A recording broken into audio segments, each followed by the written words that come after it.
Stack global ডিপ্লোমেসির chairman Robert স্ট্রেকের সাথে চুক্তি সই করেছেন ওয়াজেদ ইনকর্পোরেশনের প্রধান নির্বাহী কর্মকর্তা সজীব ওয়াজেদ জয়। বিশ্বস্ত সূত্রে জানা গেছে, ট্রাম্প সরাসরি হাসিনাকে কড়া নির্দেশ দিয়েছেন। 72 ঘন্টার মধ্যে সজীব ওয়াজেদ জয়কে দেশে ফিরিয়ে আনতে হবে। জয় তো সাধারণ 10 বার ফেল করা কোনো ছাত্র না। তিনি একজন পৃথিবীর সবচেয়ে সেরা বিশ্ববিদ্যালয়ে পড়াশোনা করা অন্যরকম মেধাবী একজন মানুষ। বর্তমান বিশ্ব রাজনীতিতে প্রতিদিনেই নতুন নতুন চমক। এবার চমকের কেন্দ্রবিন্দুতে বাংলাদেশ। মার্কিন যুক্তরাষ্ট্রের সাবেক প্রেসিডেন্ট ডোনাল্ড ট্রাম্প এবং বাংলাদেশের সাবেক প্রধানমন্ত্রী শেখ হাসিনার সঙ্গে সম্প্রতি একটি গুরুত্বপূর্ণ বৈঠক হয়েছে।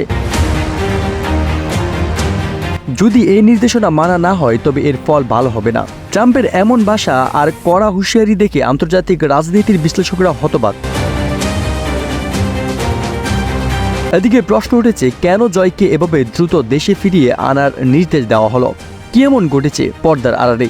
অনেকে বলছেন এই ঘটনার সঙ্গে বাংলাদেশে চলমান রাজনৈতিক অস্থিরতা, বৈশ্বিক স্বার্থ, এমনকি ট্রাম্পের ব্যক্তিগত রাজনীতিও জড়িত।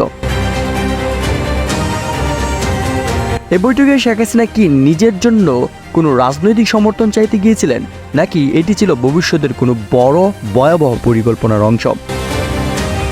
একটি বিষয় পরিষ্কার যে এই নির্দেশ যদি কার্যকর হয় তবে বাংলাদেশের রাজনৈতিক অঙ্গনে বড় ধরনের পরিবর্তন আসতে চলেছে। প্রিয় দর্শক, এ ব্যাপারে আপনি কি মনে করছেন জানিয়ে দিন আপনার মতামত ভিডিওর নিচের কমেন্ট বক্সে, এবং অবশ্যই চ্যানেলটি সাবস্ক্রাইব করে দিন।